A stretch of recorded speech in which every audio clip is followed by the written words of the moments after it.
Madam Deputy Speaker, serving in Cabinet for just under 4 years has been a true honour, and I'm thankful for the opportunity and grateful to the many civil servants and ministers with whom I worked.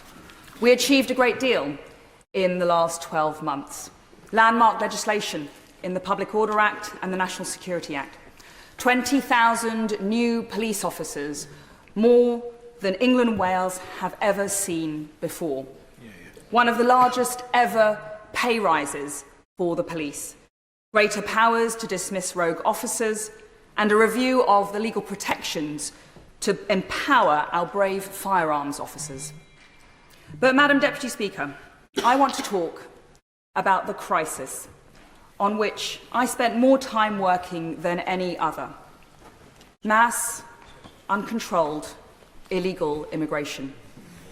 We are all here familiar with the problem. Tens of thousands of mostly young men, many with values and social mores at odds with our own, pouring into our country day after day, month after month, year after year. Many come from safe countries. Many are not refugees, but are economic migrants. All have paid thousands of pounds to criminal gangs to break into Britain. All have come from a safe country, France, who, let's face it, should be doing so much more to stop them. This is putting unsustainable pressure on our public finances and our public services.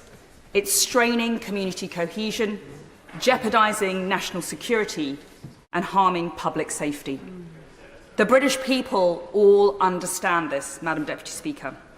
The question is, does the government? And will it now finally act to stop it? The Prime Minister, rightly, committed to doing whatever it takes to stop the boats. And he should be commended for dedicating more time and toil than any of his predecessors to this endeavour. And unlike the Leader of the Opposition, who would rather bury his head in the sand, he has actually advanced a plan. We made some progress during my tenure as Home Secretary. The overall crossings have fallen by 30%.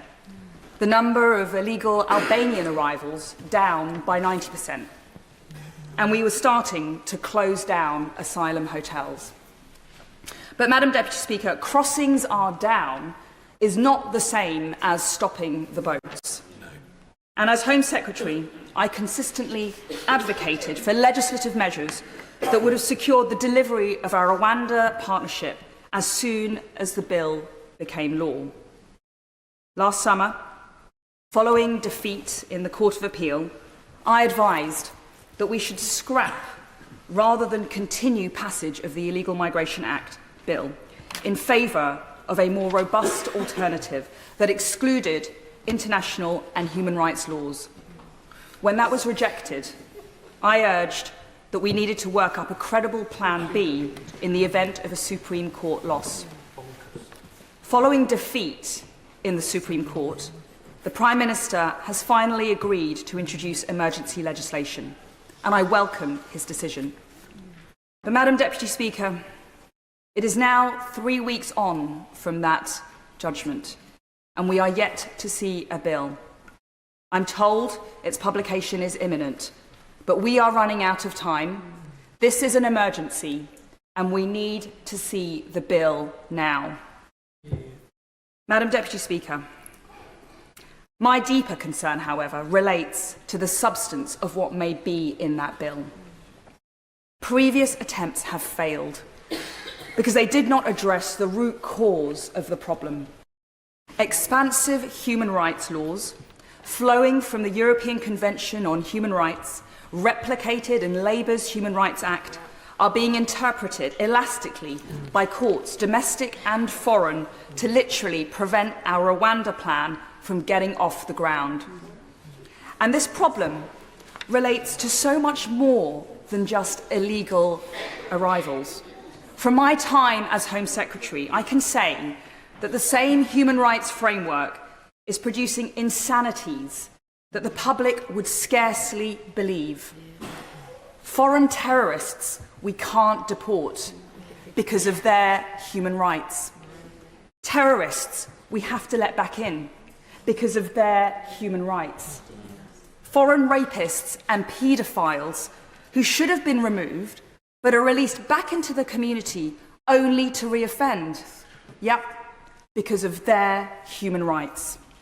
Violent criminals pulled off deportation flights at the last minute thanks to the help of Labour MPs, free to wander the streets and commit further horrific crimes, including murder. Protesters let off the hook for tearing down statues and gluing themselves to roads.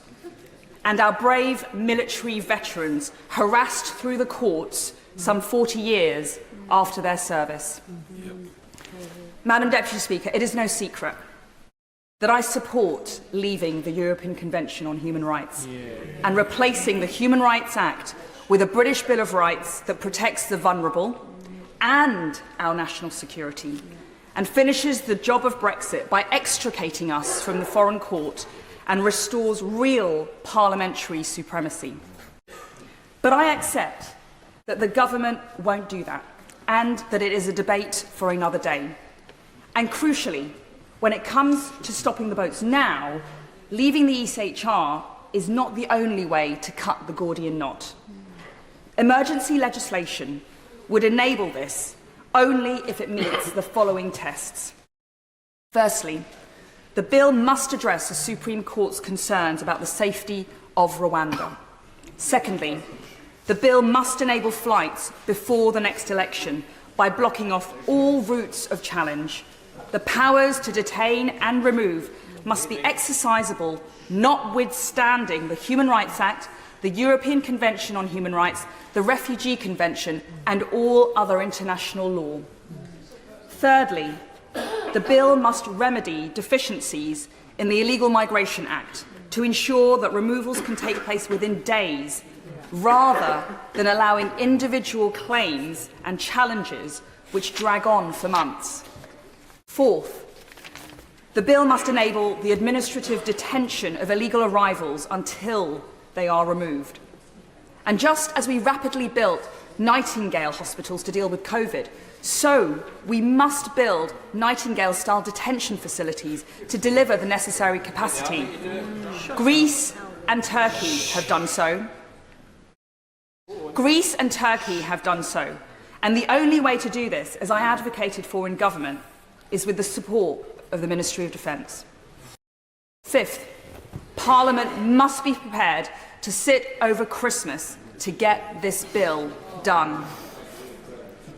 All of this, Madam Deputy Speaker, comes down to a simple question. Who governs Britain?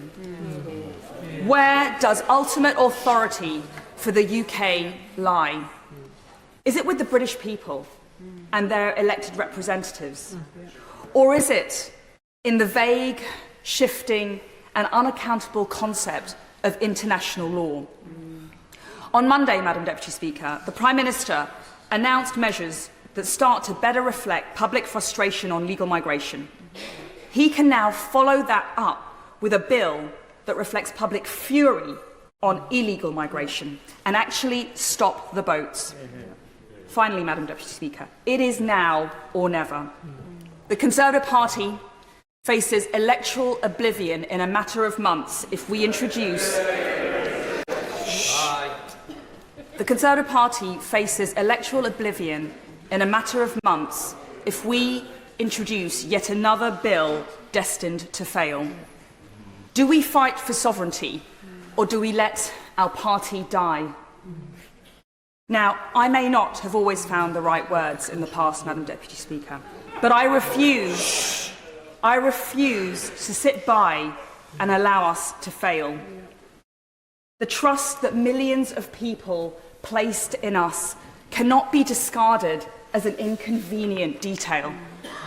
If we summon the political courage to do what is truly necessary, difficult though it may be, to fight for the British people, we will regain their trust.